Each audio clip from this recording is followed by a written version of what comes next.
like to thank you and pay tribute to all of you, the Xinka people, for receiving us warmly in this sacred territory of yours. Quisiera agradecerles y ponerme en respeto y tributo al pueblo Xinka por recibirnos de esta manera en sus tierras.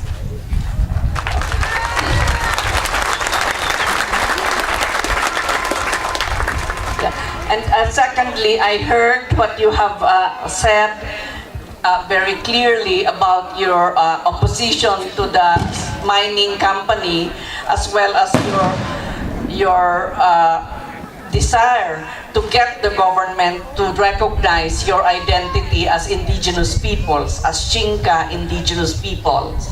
Y segundo, le quiero decir que escuché claramente sus palabras de resistencia pacífica a la oposición a la minería y su deseo de que el gobierno escuche las demandas que ustedes han presentado como pueblo Xinka. As you said, if 99.9% of the population are against the mining company, I will communicate this with the government when I will meet with them tomorrow. Yo mañana tengo reuniones con autoridades del gobierno en Guatemala y voy a repetir las palabras suyas, señor, de que el 99.1% de las autoridades se opusieron a la consulta diciendo no a la minería. I have read about your situation and I have listened carefully to what you are telling me, and I would like just to confirm that of course you have all the right to self-identify as indigenous peoples, because that is what the UN Declaration on the Right of Indigenous Peoples contain, as well as ILO Convention 169. Escuché sus palabras, entendí muy bien su mensaje y concuerdo con ustedes en que tienen todo el derecho de autoidentificarse como pueblo Xinka, como lo detalla la Convención 169 de la OIT y la Declaración de Naciones Unidas como tal.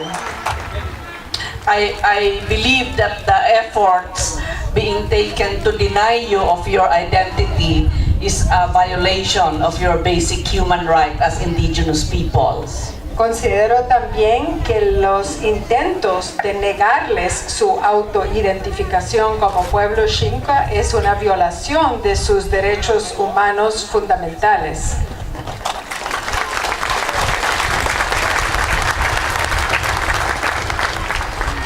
Regarding the issue of the mines, I totally agree with your point that the mines and any kind of development project can only take place in your community if consultations are done and your free and prior informed consent has been obtained. También concuerdo con usted de que cualquier industria o proyecto no puede ser instalado, no debe ser instalado sin su previo libre consulta informada para poder proceder. And if you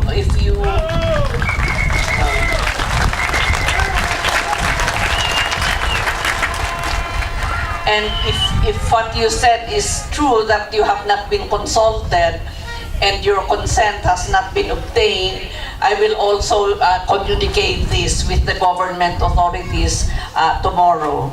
Y por ende, si lo que usted dice es cierto, que no se les consultó y no se les obtuvo la consulta para proceder con estos proyectos, también lo voy a compartir con las autoridades mañana.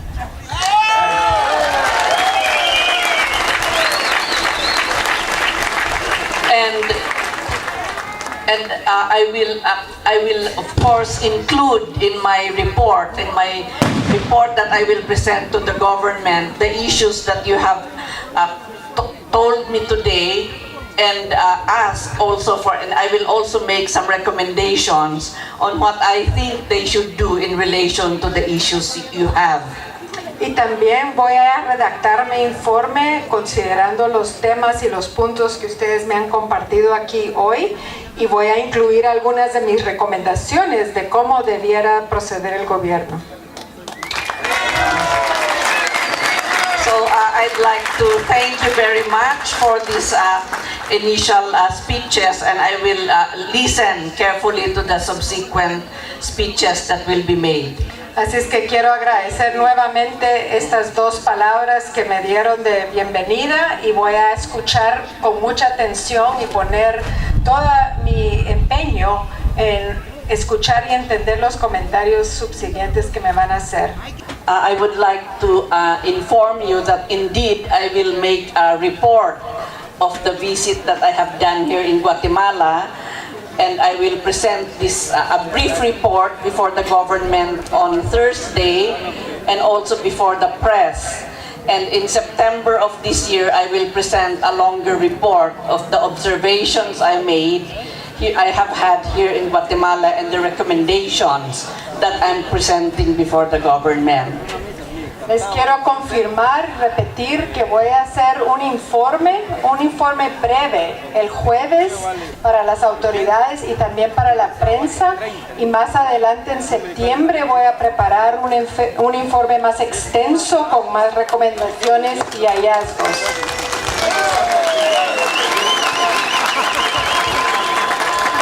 I would like to also tell the mayor that I will tell them that you are not ghosts. También le quiero asegurar al alcalde que voy a decir que no son fantasmas.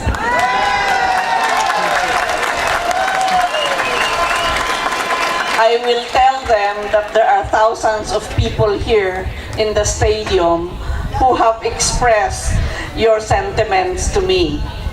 Les voy a decir que estuve con miles de personas aquí en el estadio y que me han expresado sus sentimientos.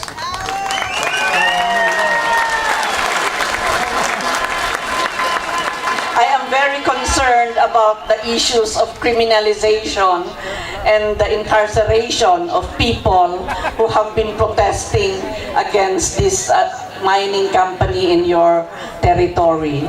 Estoy muy preocupada por el tema de la criminalización y de la detención de las personas que han manifestado en contra de la actividad que se ve en el territorio de ustedes. I have heard about this as well from Alta Verapaz, where we came from today, and also from Camutan.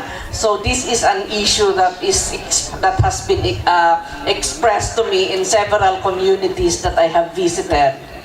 Escuché algo muy similar. Hoy venimos de Alta Verapaz, ahí hablaron del mismo tema, también en Camotán expresaron la misma preocupación, así es que voy viendo que es una historia que se repite. So this is going to be one issue that that will be included in my report: the lack of access to justice and the criminalization of indigenous peoples who are asserting their rights. Es algo que voy a incluir en mi informe, esta falta de acceso a la justicia y la criminalización de las personas que tratan de defender sus derechos.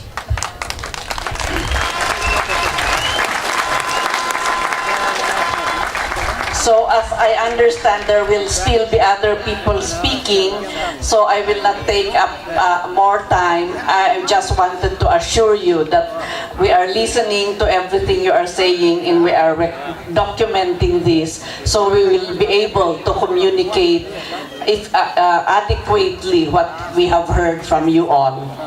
Yo sé que ahorita faltan algunos puntos más del programa, así es que no me quiero detener y quitarles el tiempo, pero quería confirmarles que sí escucho y estamos tomando nota y queremos representar acertadamente lo que se nos ha dicho aquí. Muchas gracias.